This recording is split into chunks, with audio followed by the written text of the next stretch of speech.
Hello and welcome to Movies, Films, and Flicks. I am Mark Hoffmeyer, and joining me is a man that bought an entire airline so that we could record this episode on a flight from Atlanta to Toronto. It's Phil Briggs. It's been such a blast to be on Movies, Films, and Flicks over the last, I don't know, I think we've been doing these for like over a year together now. Yeah, at least. Like yeah, maybe 1 or 2 years for sure. And it was like, I wanted to get a few under my belt before we did Inception. You know what I mean? Like, it was like, we got to save that one. I wasn't ready for Inception at the beginning, but it feels like the right time.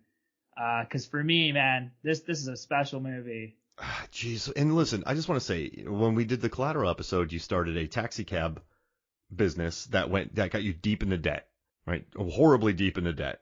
Who would have thought that driving a cab onto a yacht with, tigers as your co-pilots, and I think we had DJ Roombas driving around in the bottom of the cab to gotta keep it clean at all times. Who would have thought that wouldn't have been a great business idea? So, like that got you into deep debt.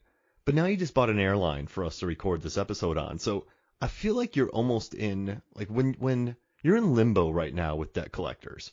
So it's kind of like, when you take a dream, it's like 1 minute equals 6 minutes. When you go to the second one, it's 1 minute equals two hours. When you go to the third one, it's 1 minute equals 6 hours. Like, you're there with debt. I just right keep now. going deeper and deeper into the different dream, like different levels of dreams, and just borrowing more money from each of the lending institutions at the various levels of consciousness. You've gone so deep that you've made up buildings and you have mortgages on all of them. Yeah. Yeah, exactly. Exactly. You own the subconscious debt collectors a lot of money. Yeah, it's true. It's true. And they're like the projections, like chasing me around, and I'm getting stuck in the narrow walls trying to get away. I guess they haven't quite caught up to me yet. People come up to you, "Are you Phil Briggs? You've been served," and then they run away, and you're like, "No, You're just a projection." But now I have a question.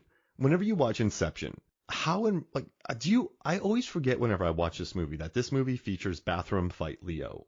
This movie features foot chase Leo.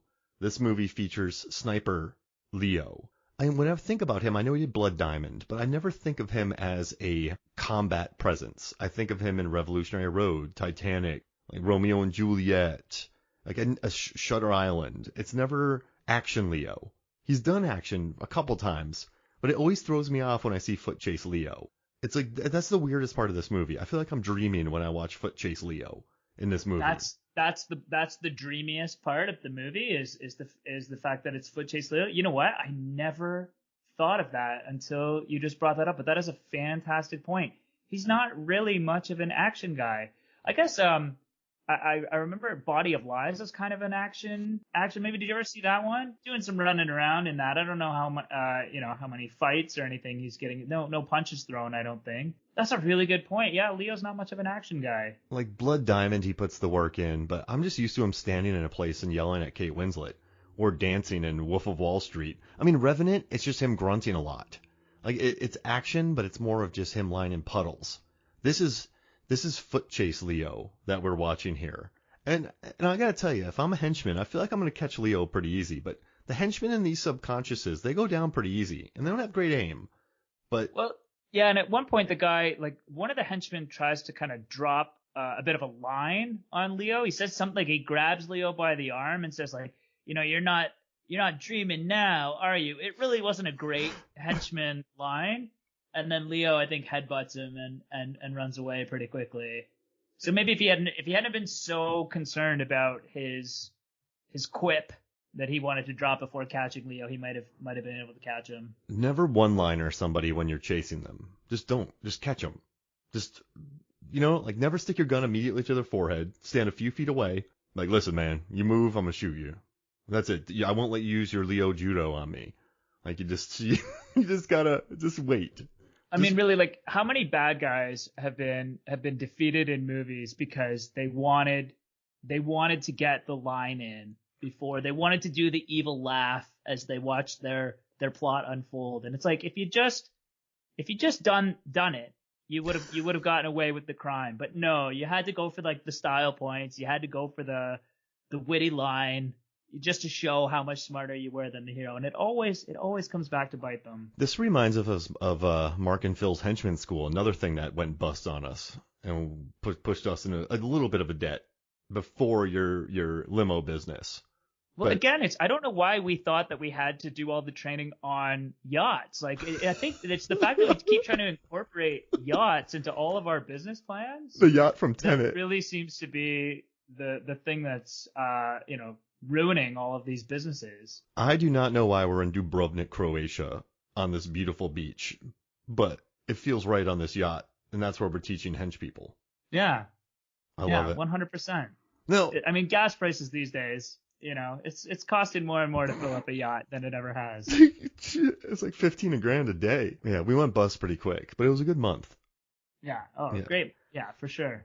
Now, I will say, though, when Joseph Gordon-Levitt, JGL, is fighting the henchman, and he's on the Escher steps, Arthur, and he goes, paradox. I was like, that makes me laugh every time.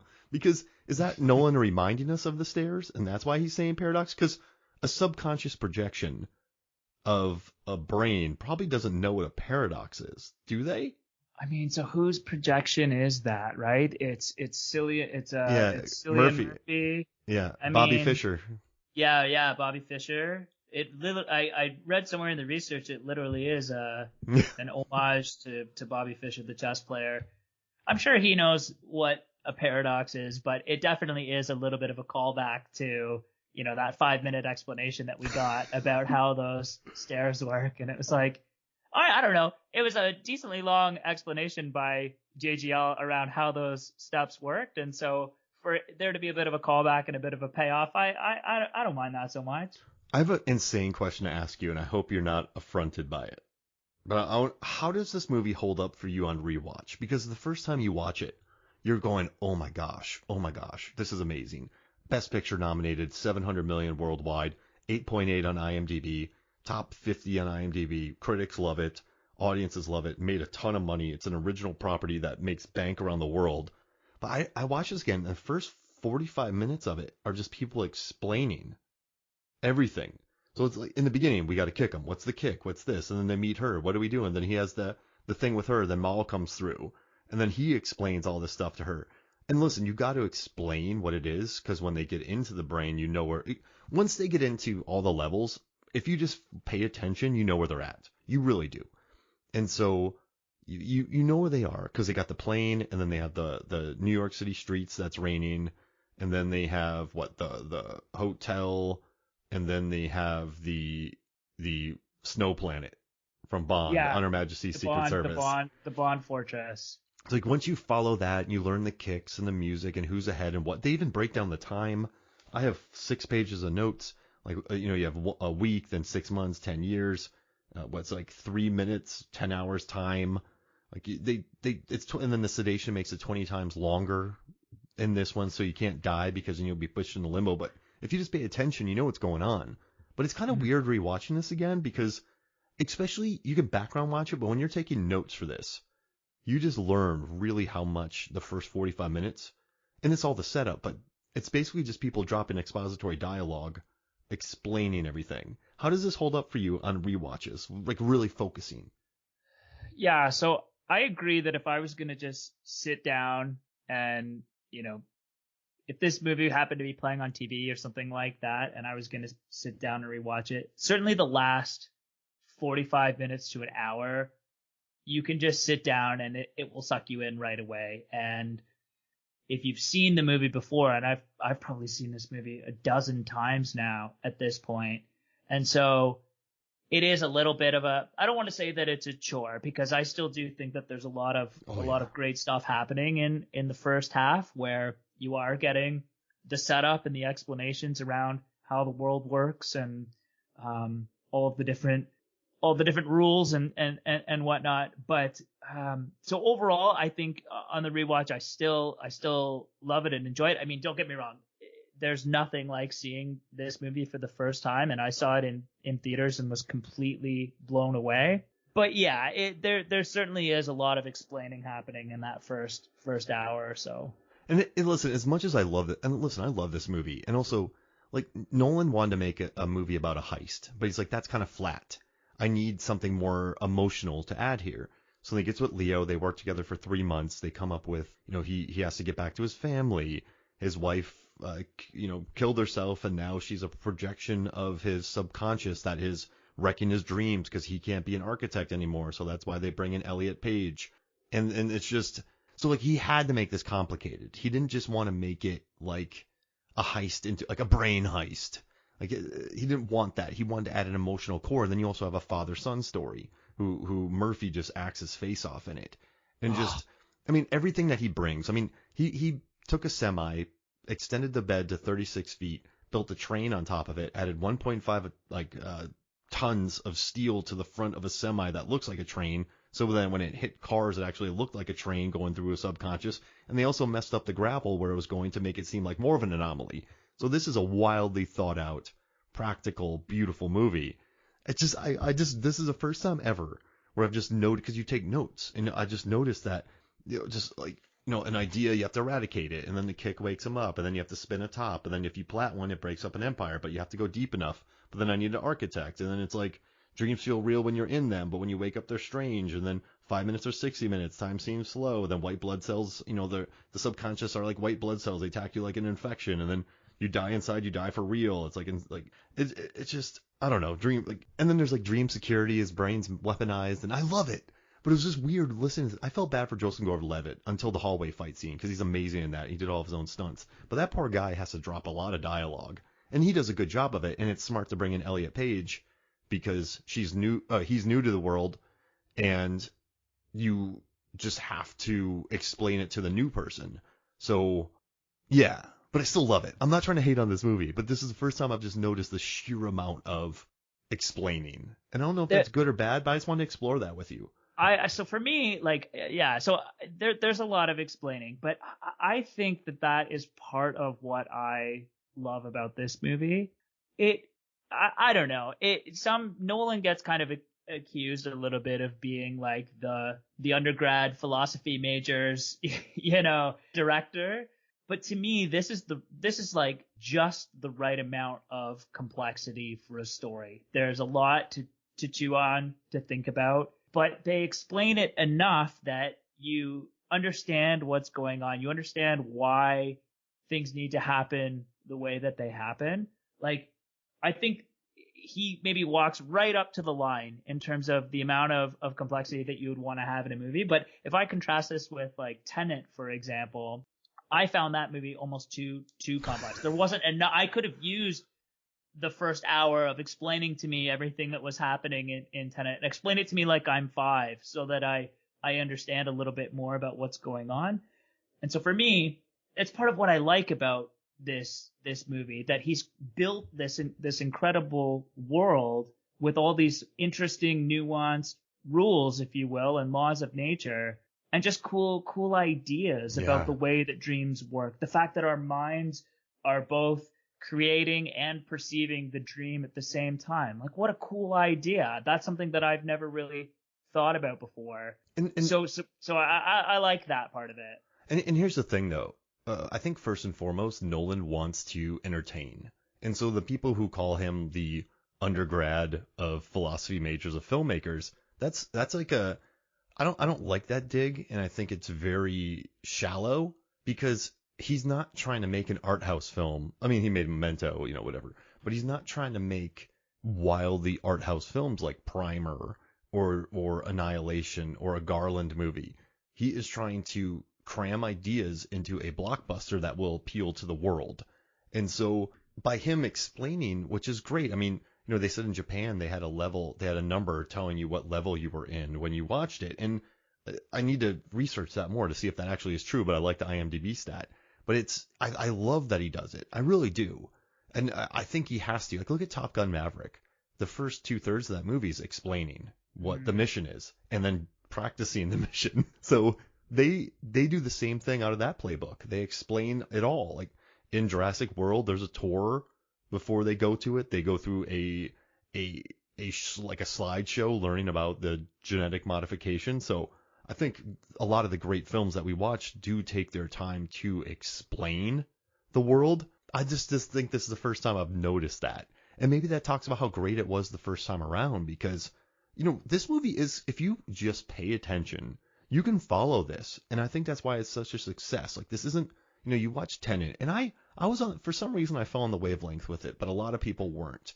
I think Inception does a great job of explaining the ride to you so that when you get on the ride, like, this is a type of ride where, like, let's say it's a roller coaster. You go on and the rules are like a mile long. And so you read all the rules and you're like, oh man, all right. But then when you get on it, you're like, oh yeah, like I know it. And I think he does an excellent job of that. And this is a Best Picture nominated movie that made 700 mil worldwide. So I don't want you thinking it was a dig.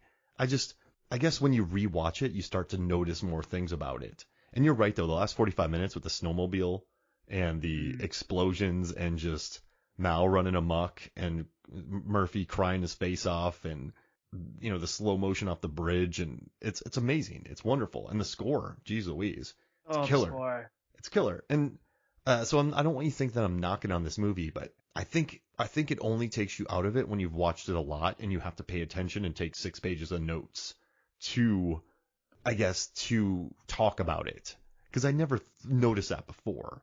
So I just thought that was interesting for me. And yeah, and there are you can go so deep in terms of the references to Greek mythology and the number patterns that occur in the movie and the names of characters that that mean different things, and there's all kinds of different theories out there on the interwebs around various Easter eggs that exist in this movie. For me, it's like it is as epic a blockbuster as there is. The thing that it makes me think of in some ways is like when The Matrix came out, and it was this incredible movie that had this really distinct look to it, where you hadn't seen a look like that. And to me, Inception is sort of like that. It's 10, 11 years later, the look and feel of it, the gray suits, the sort of cool, cold, calculating ness to it. I just think I just hadn't seen anything like it before. I just love the style, and like you said, like the score. It's just to me it's so unique, and it's so different than anything that I'd ever seen before, and it's sort of Nolan in my opinion, at the peak of his powers. Yeah, I just love everything about it. Because look, we adore Interstellar, but that goes there. Like, that went to places I think audiences weren't quite comfortable with. And then you go to Tenet, where a lot of people just felt like they didn't follow it. So I do think this is this line of Nolan where, and even Dunkirk alienated some people. So I think this is that line right there of Nolan where he was hitting on all cylinders in regards to like making a 4-quadrant film and appealing to the world.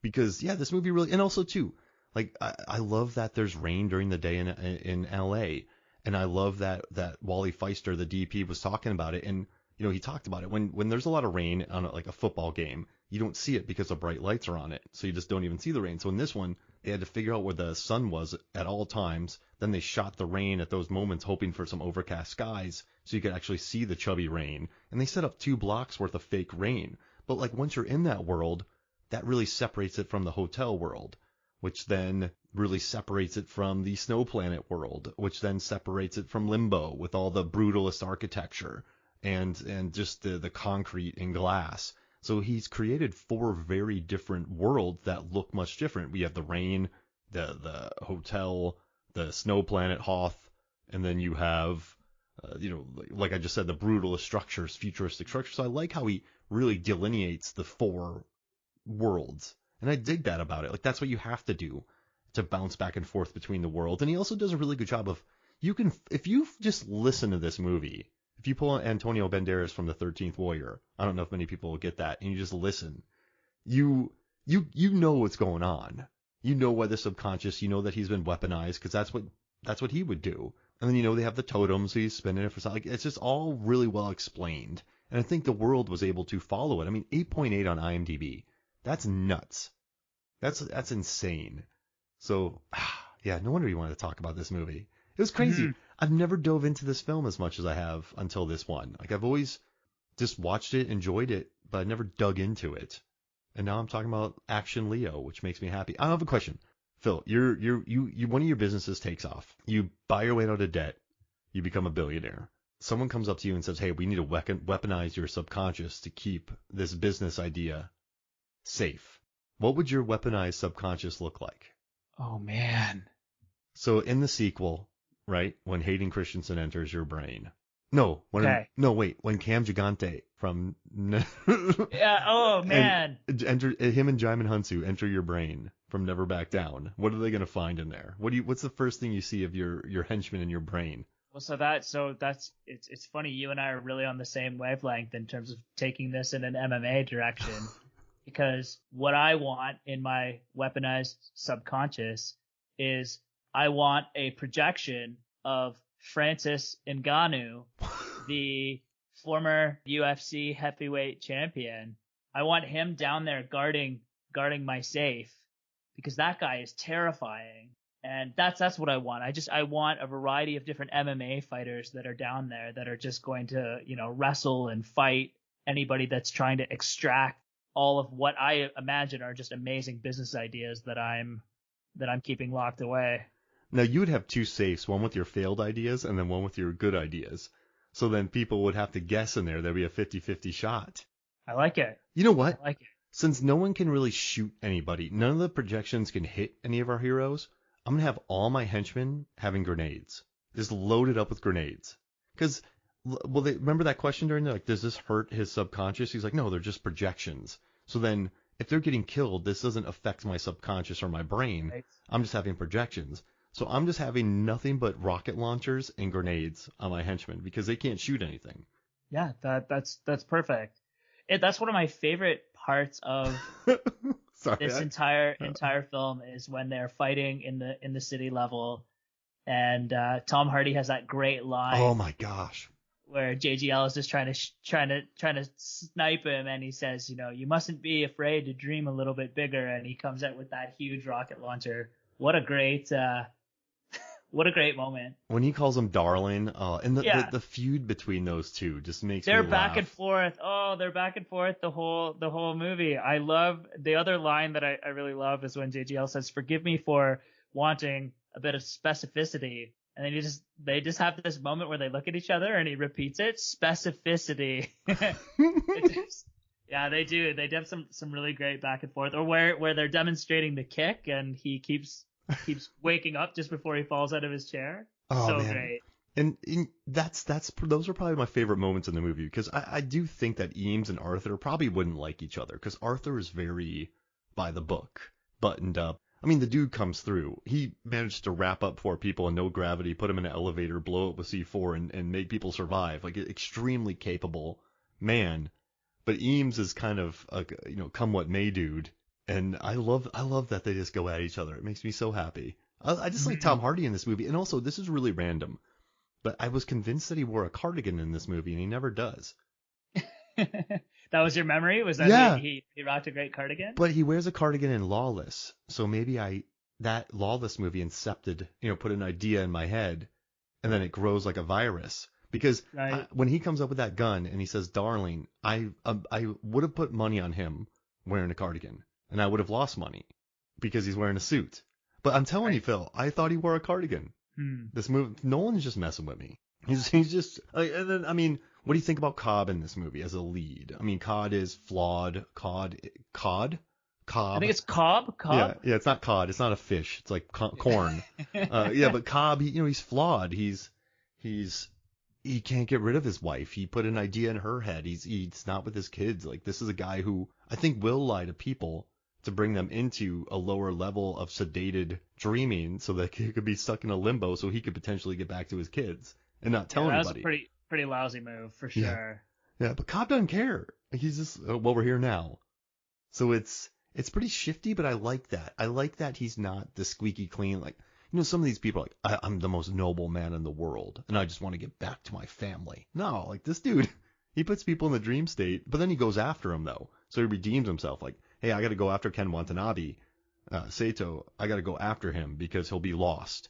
So he does care enough to go save people once they've been murdered Well, he saves him, but without Sato, he's not going to be able to get back. He needs Sato to make that phone call after they all wake up on the plane, right? So I don't know. Yeah, maybe. I mean, he definitely is a flawed character. Wow. He's also responsible for his wife's death in a lot of ways, right? Like he does Inception on her, which ultimately, I don't think his intentions with that were bad. He wanted to ensure that they didn't get stuck in the dream world forever. And I guess he'd realized that she had sort of lost touch with reality.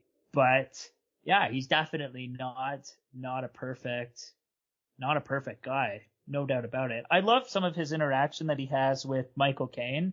Michael Caine is awesome in the 3 minutes that he is in the movie. Just the idea that Michael Caine's like, oh, you're here to corrupt one of my bright young pupils, or the idea that he's asking Elliot Page's character, and he says, that I need to know that you can do this job because it's not, strictly speaking, legal. Like, he's definitely a bit of a shifty guy. Yeah, he tells Ariadne, yeah, this is illegal, but he also knows that as a kind of a scholar and a bright student, that Ariadne will come back. Like, once you've seen that, it's almost like taking the blue or red pill. Your eyes have been opened, and you can come in here and make unlimited things. You can make cities fold on themselves. You could build a jet ski resort that's just unbelievable. But you can't recreate real memories because then you'll want to get lost, which is kind of wild. They actually show that later on with all the people in the beds laying there with the chemists and how they go there every day to dream.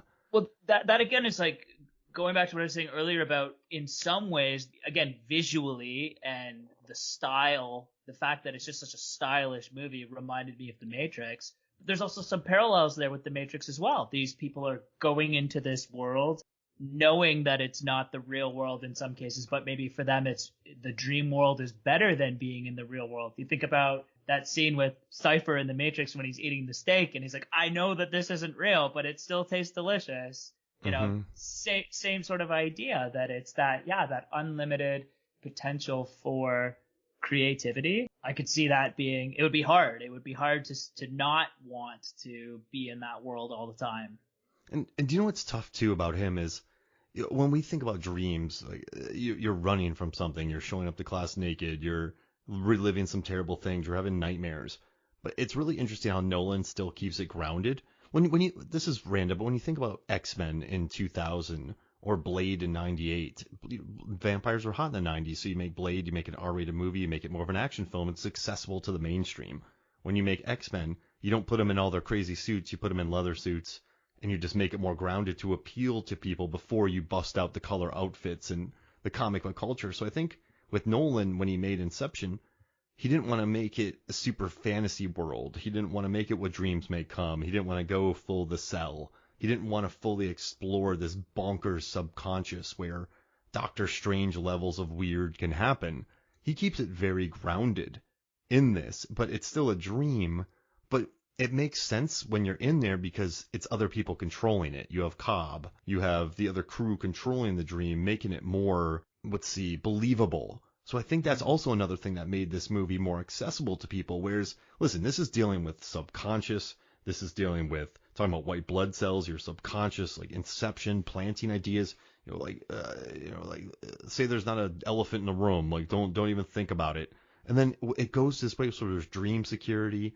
Like, there's all sorts of there's kicks, but everyone's along for the ride because he grounds it. So you're not losing you're not losing the people who don't like sci-fi, like the dorky stuff. But then you're also getting people who just want an action film. But then you're getting people who want to analyze this movie for years. This is definitely a 4-quadrant film because you can watch this as an action film. That's it. You don't even have to pay attention to it.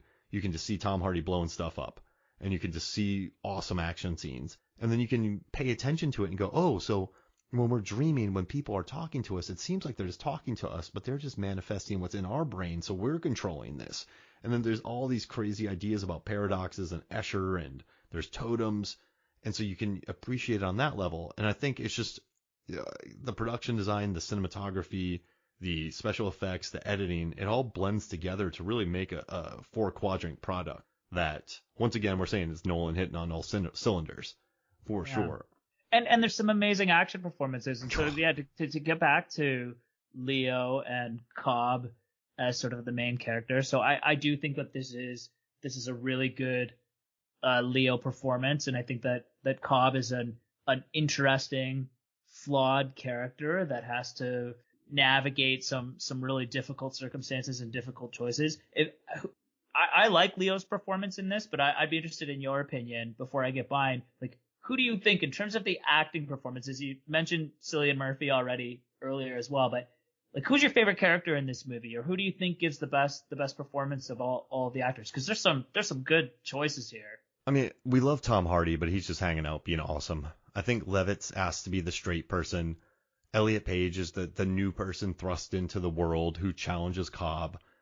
I think the reason works so well for I think probably two characters. I mean, listen, Marion Cotillard is amazing. She works as well, but she's more of just a manifestation of, she has no real depth, I guess.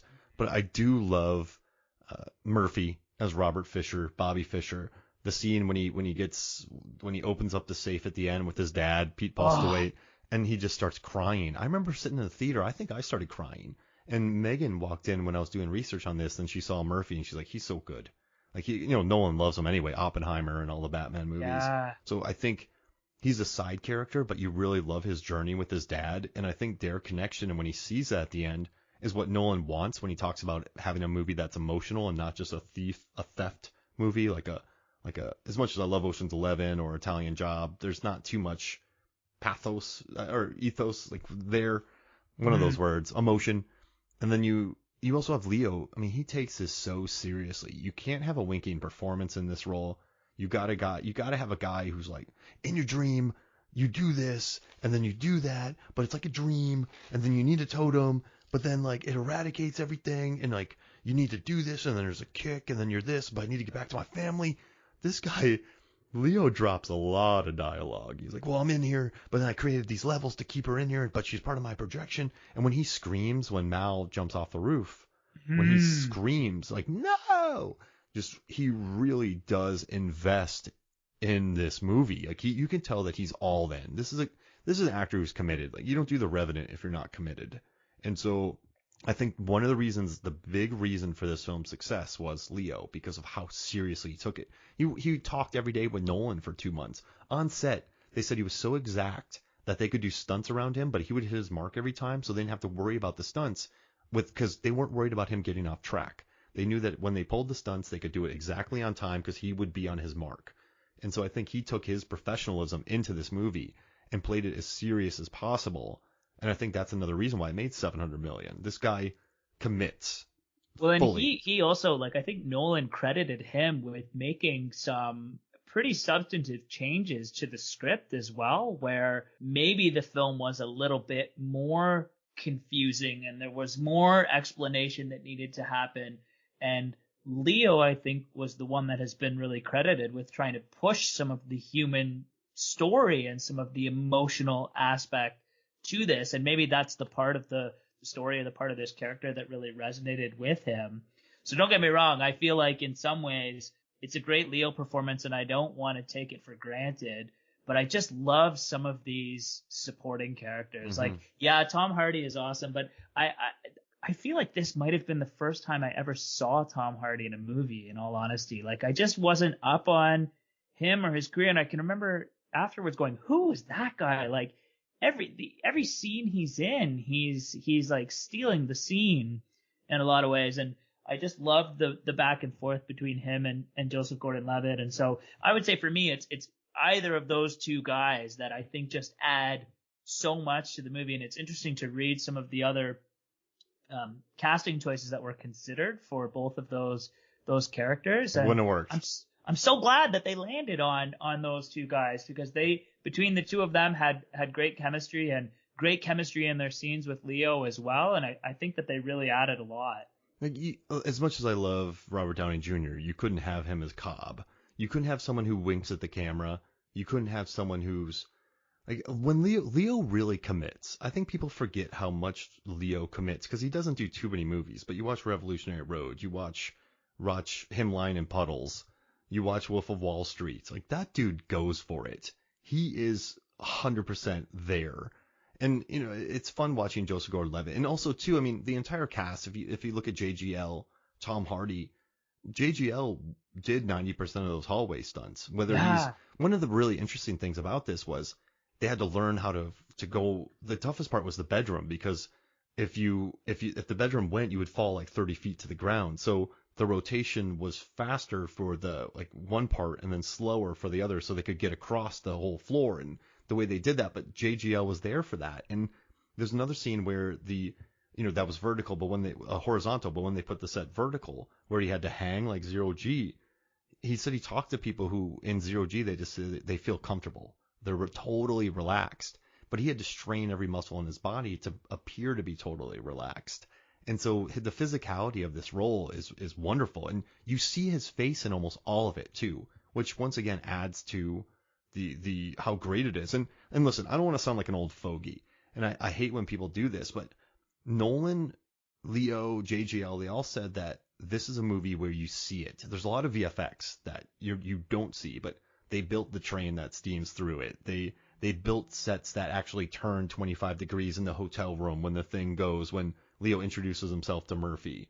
So they really put them on sets that tilted. They put them on snowmobiles. They blew up sets. Well, I mean, the hallway fight scene, they literally built and suspended in the air a gigantic cylindrical hallway that they then actually rotated around in the air and filmed that whole time. And so, to your point, like the actors had to learn the timing of when they had to hop, now I'm on the wall. Okay, now I'm on the ceiling, and like had to basically continue to hit those marks and learn the whole choreography, because as you said, one misstep and you could end up falling down a corridor and falling 30 feet. So, to me, like that's one, like, again, we talk about Nolan and, he continues to take this to the extreme where he's, crashing, 747s through an airport later on. But just the idea that, a lot of this stuff that looks like it's CGI'd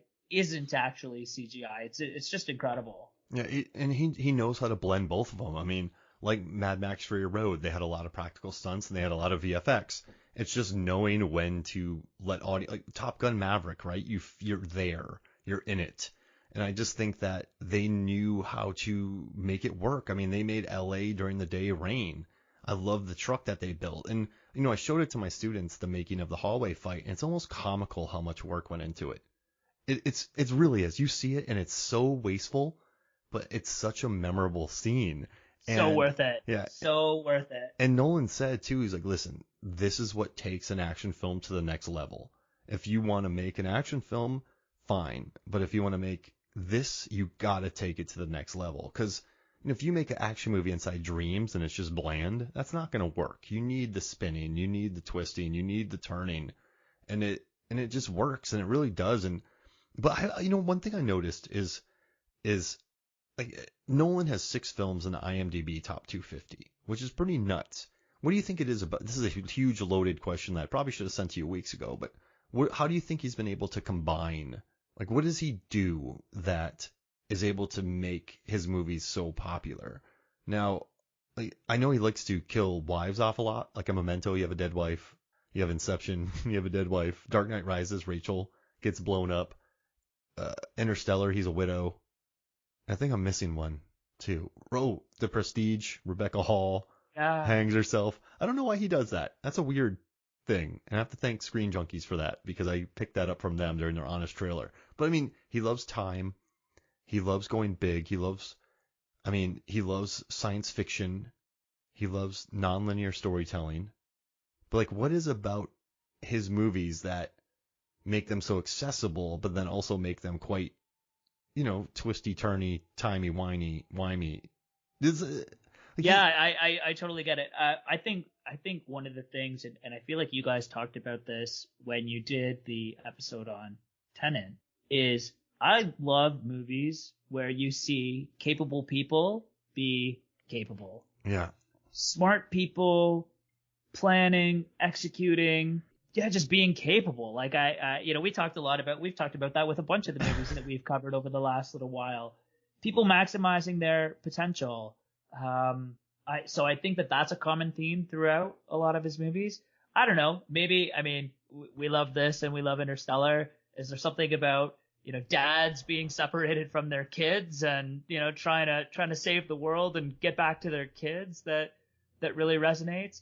I think that's part of it. I also think that it's these heartfelt human stories with great cast too. He gets amazing actors that work for him, but Yeah.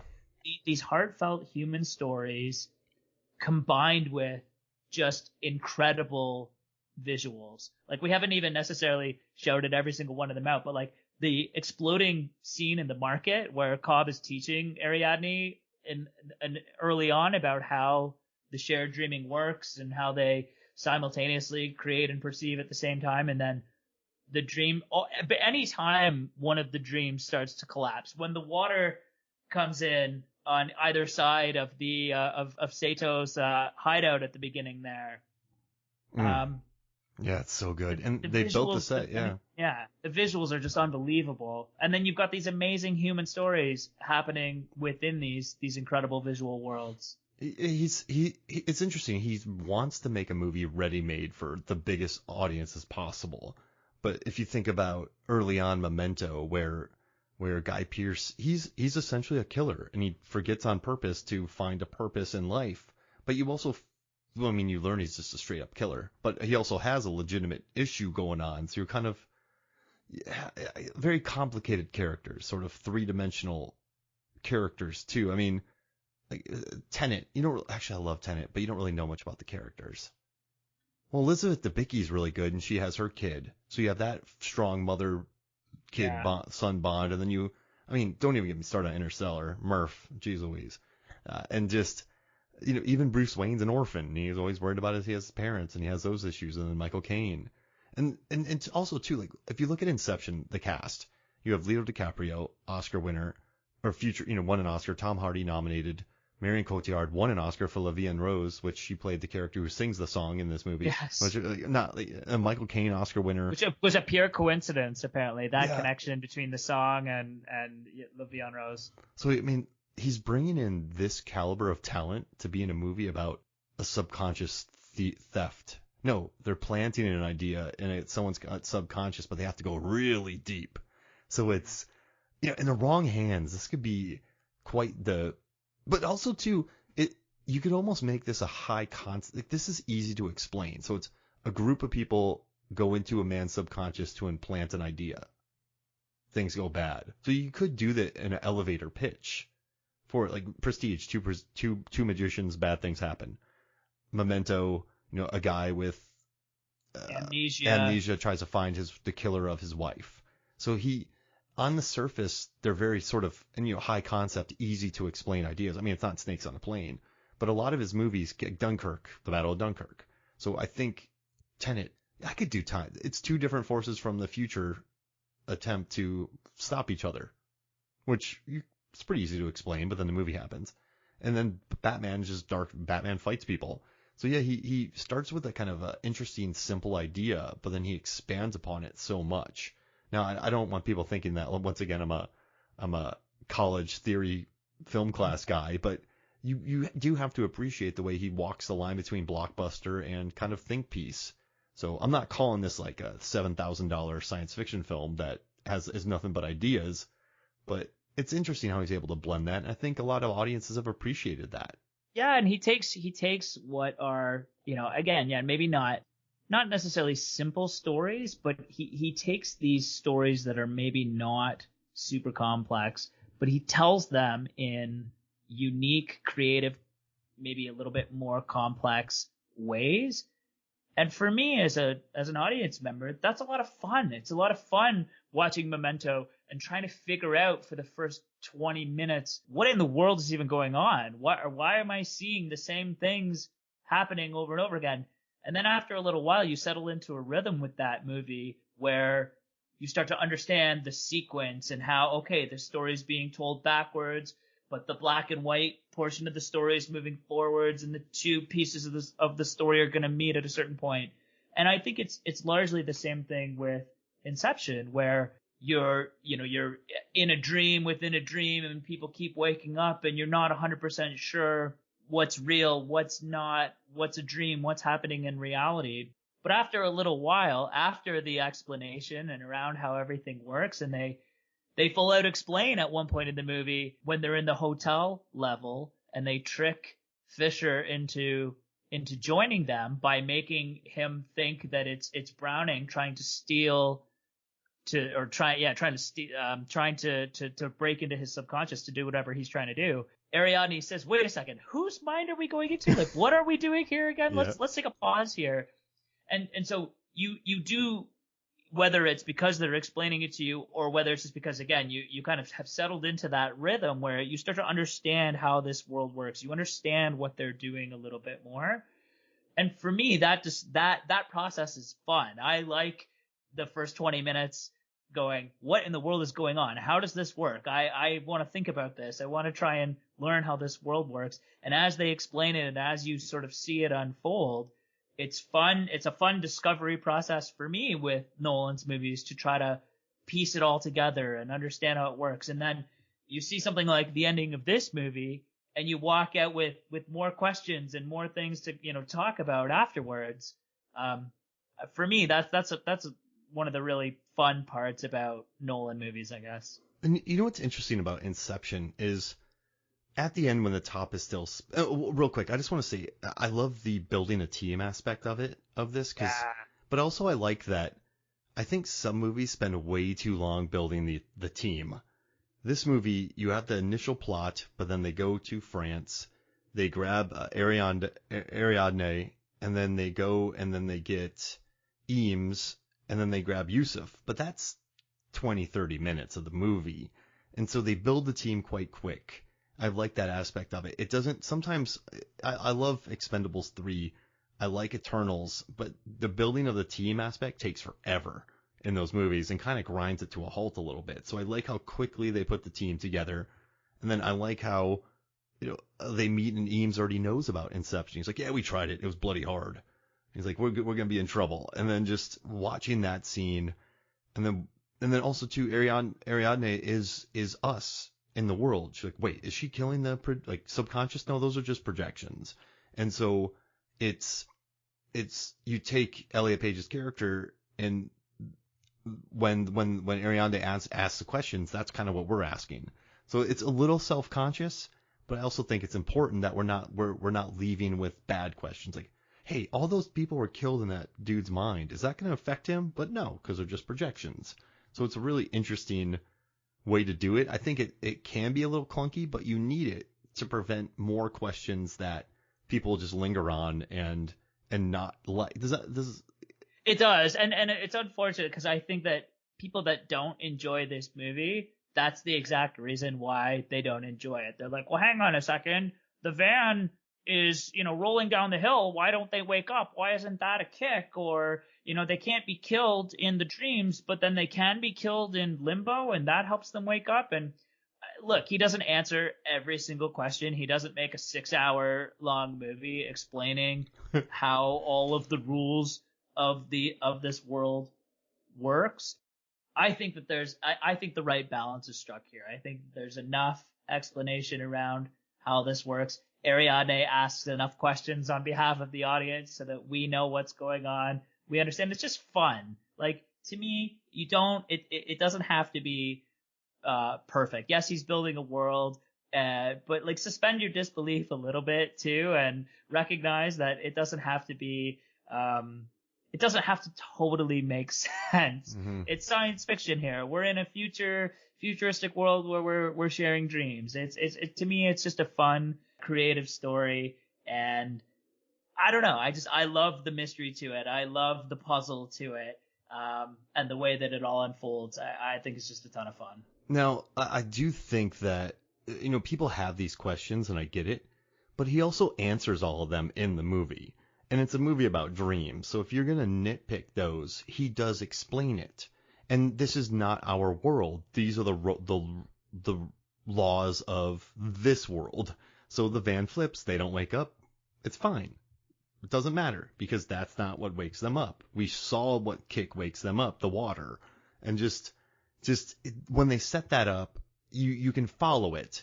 And I guess the one thing though that allows people to nitpick Nolan films is that this isn't a dumb sci-fi movie that is just bombastic and broad and more bombastic.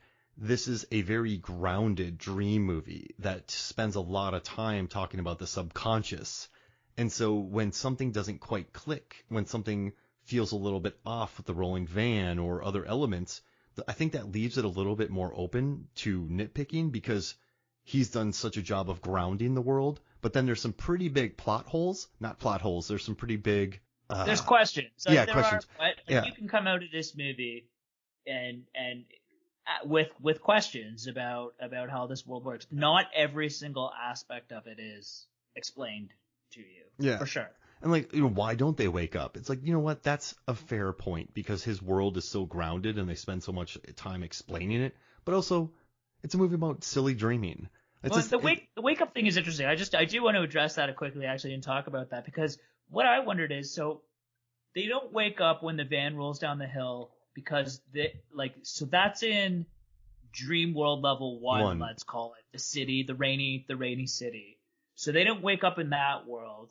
But when they do the kick, so they I guess the snow fortress collapses, they wake up there, they're in the hotel, the elevator explosion happens, they wake up there, then they're in the van, they wake up in the water. And so I just wonder, is it that you have to wake up maybe in that order? If you're still in a dream down in level 3, you're in the snow fortress world, maybe you can't wake up in level 1 in the rainy city. Like maybe you have to come up through each of the levels of the subconscious. Oh, yeah. That was I didn't read about that anywhere. I just sort of was thinking about that and wondered if that maybe is how it works. And listen, they are sedated. And so that's another reason why they're not waking up, because they are sedated, which they explain. And they're, yeah, but I think you're right. Once you go, but then Yusuf doesn't wake up when he's flipping the van. Well, no, he's driving the van. Yeah, he's driving the van. Oh, but he's still awake then. Okay. But maybe they're just sedated and they're all on another level of the dream. So yeah, they just have to come out of that. But you know what's interesting? I never had that question while watching it. This is my thing with Nolan films. I feel like I get on the same wavelength of all of his movies. I really do. When you watch Inception, he spends so much time explaining the world that if you just pay attention, you're there. You're fine. Like even Tenet, it's two people from the future battling and there's some inversion. Like it's not, if you just watch it, you go, oh, okay, I get it. Prestige at the end. Oh, that's interesting. Like one thing about Nolan, he does put things on a platter for you. There's some fun questions to ask, but he also makes sure that you can leave the theater going, so I have a couple of questions about that, but I get it. It's a dream heist, and he pulled it off. They had to go really deep down to projections. I get it. Like, though I don't know. For me, I never worried about the top spinning because he was just happy. Like Cobb was happy. That's exactly it. But I was going to bring that up because that is the one sort of maybe unanswered question that's done on purpose in this case, and I wanted to get your take on that, how you interpret the ending. Nolan himself, I think, said that it's sort of open for interpretation. He maybe has his own take on how he would interpret it. How do you interpret the spinning top at the end? I mean, Michael Caine said that every scene he's in is real. Yes. And if you think about that, because he didn't know, Michael Caine was like, "What is going on in this script? How am I supposed to know whether I'm in the dream world or in reality?" And I guess they said to him, "Every time you're in the scene, it's reality." Yeah, and listen, for me, at the end, he's found catharsis, and so it doesn't matter. It doesn't matter because it's earned. I think the ending is earned. And so for me, I'd like to think that he got back to his family. I really do. Why not? Like, I think he does enough, he explains enough to you. And also an early interview with him, he said that, yeah, it's like his family. I want him back. He's like, at the time I had just become a dad, so I wanted him back with his family. So it's very much left for interpretation. But that's not something that I am worried about because he just seems happy. He seems at peace. I interpret it as him getting back to his kids as well. I mean, and throughout the movie, he can't see his kids' faces because the last memory that he has of them is seeing, them as they're walking away, and then he sees them in the end. So there's I think a lot a lot of good reasons to think that it's reality. It's kind of interesting with Nolan, again, like we talked about the idea of like fathers being separated from their kids, and one of the analogies in this movie as well is that this is a film set, and Cobb is the director, and various the projections are all the extras running around, and various people will play different roles that are related to a film set here. Mm-hmm. It'd be interesting. What's up? Yeah. Eames is one of the actors, right? And I can't remember exactly what everybody's role was, but I would be interesting to ask Nolan whether this is, I don't know, something in his own life, whether he struggles with this idea of like being away from his kids or his family while he's working and that sort of thing, because it's a common theme that comes up throughout his movies, and it's super interesting that in this case specifically, they talk about how this parallels with making a film. Yeah, I mean, yeah. I mean, because you're going deep into your subconscious to write. You're going deep into the process. You kind of disappear for a while, and like the further you get into it, the different time becomes. When you're on a set, it could be 12, 14 hours. So I very much so see it like that, and just like, how does the time work on set? Where am I going? I miss my family. That's why his wife produces with him. That's why I think his daughter or son was in the movie. But yeah, as a film set, I love it because he said Cobb is the director, Arthur's the producer, Ariadne is the production designer, Eames is the actor, Saito is the studio, and Fisher is the audience. And it kind of makes sense. You got the producers, the directors making it happen. You have the actors who kind of come in and out, do their job.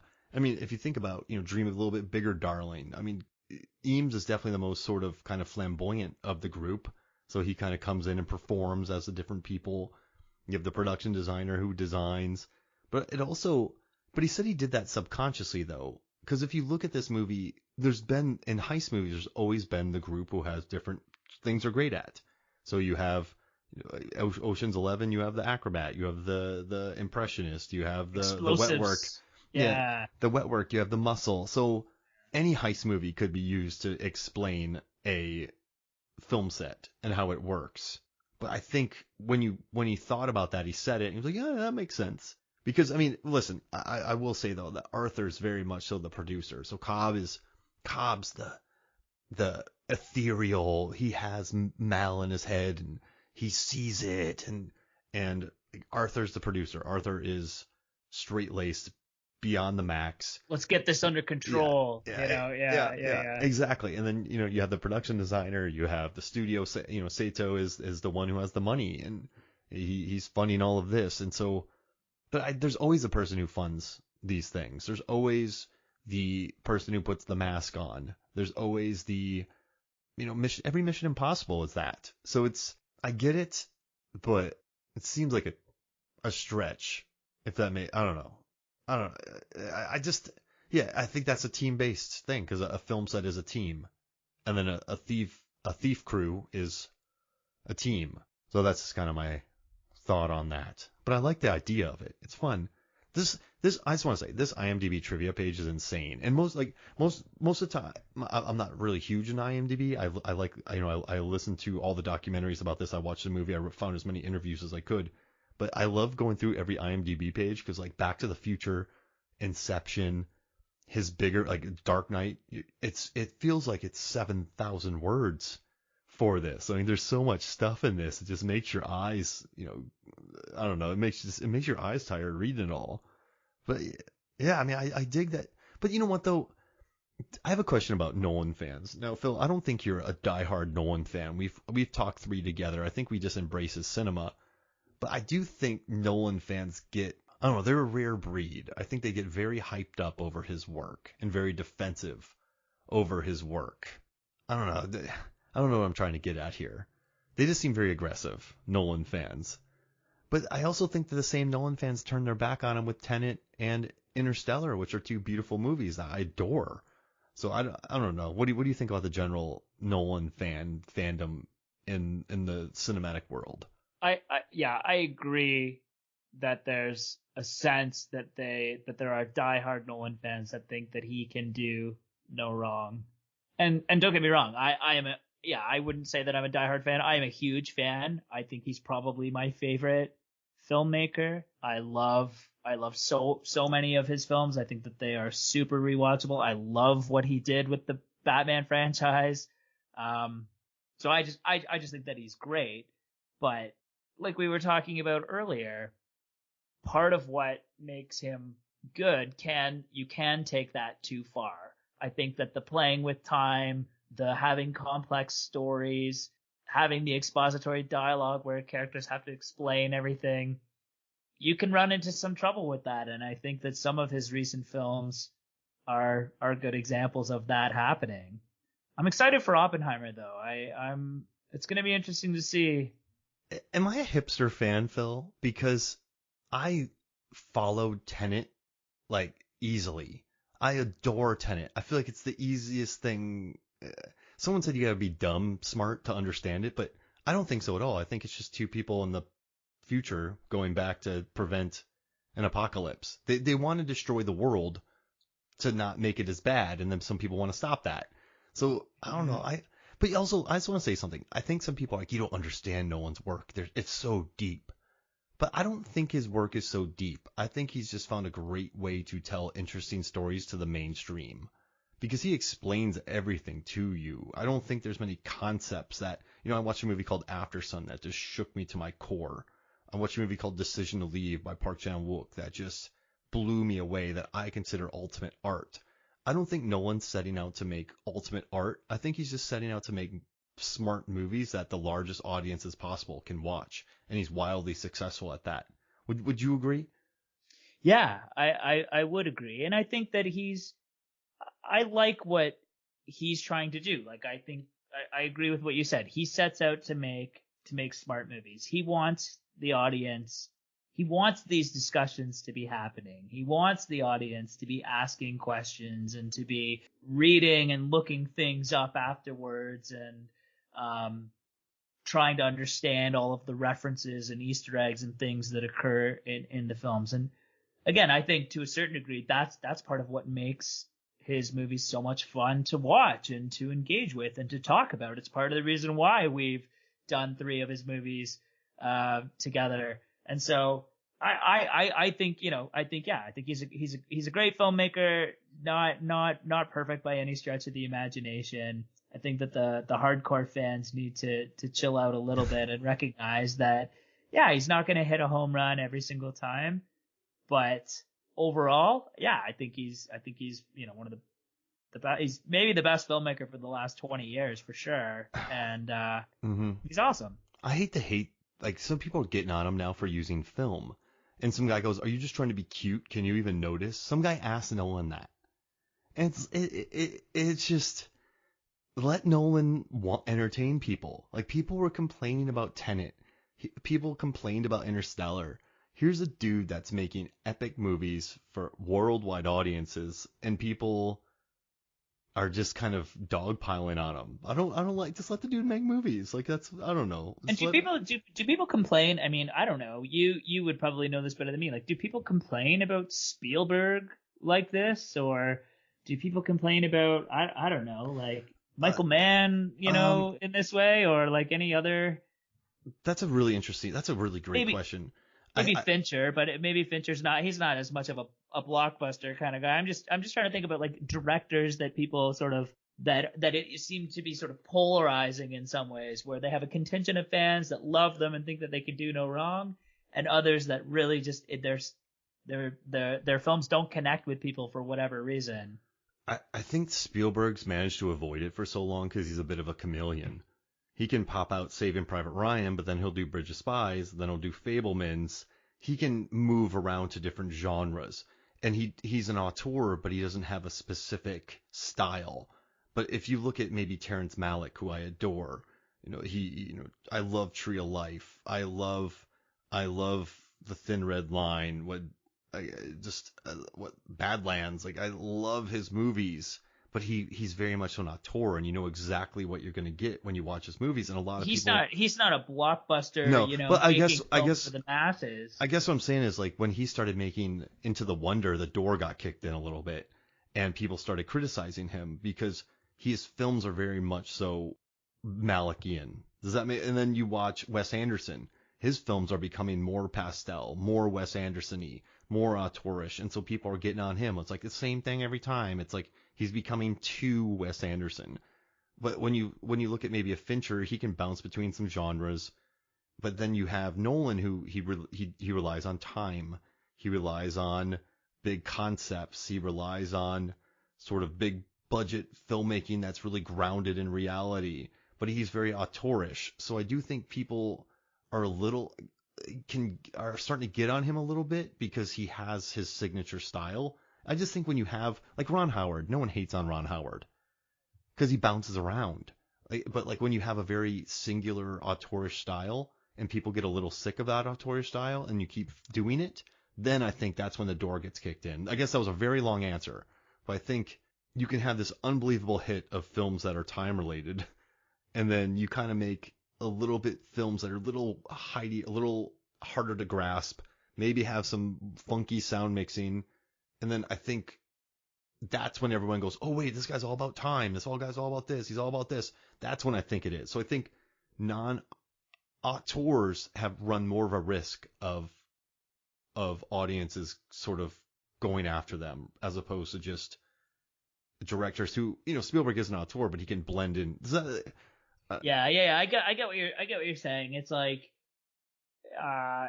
some of the things that are unique to him or particular about Nolan's style and some of the themes in the movies.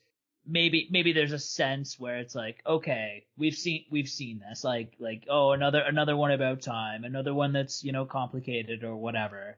And I guess in maybe trying to make them unique, and maybe this is the answer that we're kind of hitting on around what's changed between something like Inception, for me anyway, like what really makes Inception land versus Tenet maybe being a little bit more confusing. It's like maybe he's trying to add some variety on some of these themes or tell some of these stories using some of these same elements but in different ways. Maybe just missed the mark a little bit in some cases. Inception, I think, is an absolute home run, but maybe trying to take some of these themes and use them in different, unique and creative ways, it means that it just didn't land quite as well.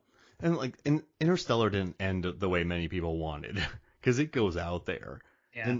And so I think, but they're all time, they're all family, they're all this. So yeah, I just think people sort of when people can key in on a certain aspect of something, then I think they can really kick the door open, like Leo does in this movie, door kick Leo. I know it's a long answer, but I think that's why certain directors can avoid, like Michael Mann, right? He did become very Michael Manny with Black Hat and Miami Vice, but like he went to full digital, but I also think he can jump around enough to not get fully hated on, because he can go do Last of the Mohicans, then he can do Manhunter, then he can do Heat, then he can do Insider. So like he's got a bench. And I'm not saying no one doesn't, but look at M. Night Shyamalan with his twists. I adore M. Night Shyamalan, but people started destroying him for his twists. What people loved so much in the beginning, they started hating. So I think auteurs run the gamut of that. Hey, real quick, makes total sense. Before we get out of here, let's do a quick heist movie draft. So I'll let you have first pick, and you can pick this if you want. And it's just movies that are based around a big heist. Yeah, that sounds good. I'm going to let's take a quick look here. Okay, I'm going to start with, I think we talked about this offline, and we were like texting back and forth quite a bit after I watched this, and I really, really enjoyed this with Jason Statham. I'm going to go with Wrath of Man. Oh, yeah. That's a good picture. Really great. Was it turtleneck happening in that movie? Oh, or wonderful. Was it cable sweater? Huge turtleneck work in that movie. And we talked about that, yeah. And I just watched his latest one, Operation Fortune. I got a screener for that. And it's really fun. Guy Ritchie and Jason Statham back together. It's a fun movie. Oh, that's a great pick. So since you didn't go gigantic, I won't go gigantic. So you took that. I'm going to take Hell or High Water, a movie I love. That's a great heist film. A lot of good heists in that. Okay, nice. That's a good pick.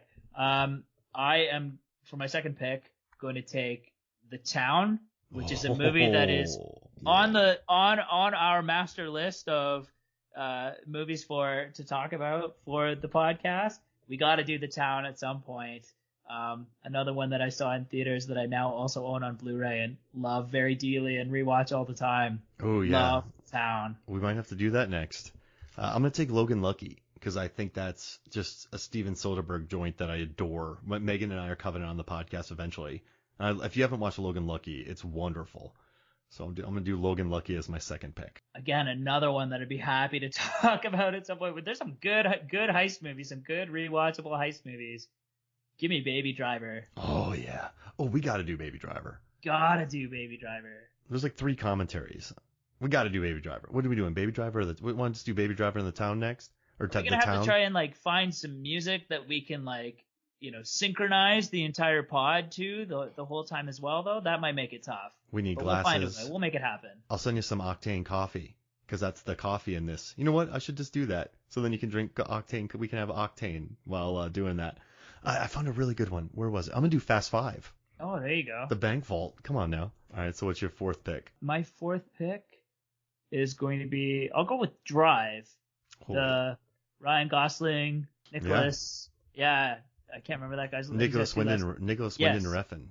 That was a cool movie. Oh, man, that's a beast movie. I love it. They got sued for the trailer because they said that it was misleading and people got scarred from that movie, and it makes me really happy. Yeah. All right, so I'm gonna go kind of crazy here, but I'm gonna take Bottle Rocket, the Wes Anderson movie, because I love Bottle Rocket a lot. It makes me happy. I don't think I've ever seen that. I'll have to check it out. Early Wes Anderson, when he was in very much so like blue collar, dealing with like depression and sort of loneliness, is my favorite. But before he became, I love Grand Budapest Hotel. It's a wonderful example of production design and performances, but it's just very Wes Anderson. I miss his older 90s stuff. All right, so you have Wrath of Man, The Town, Baby Driver, and Drive. What are you taking last?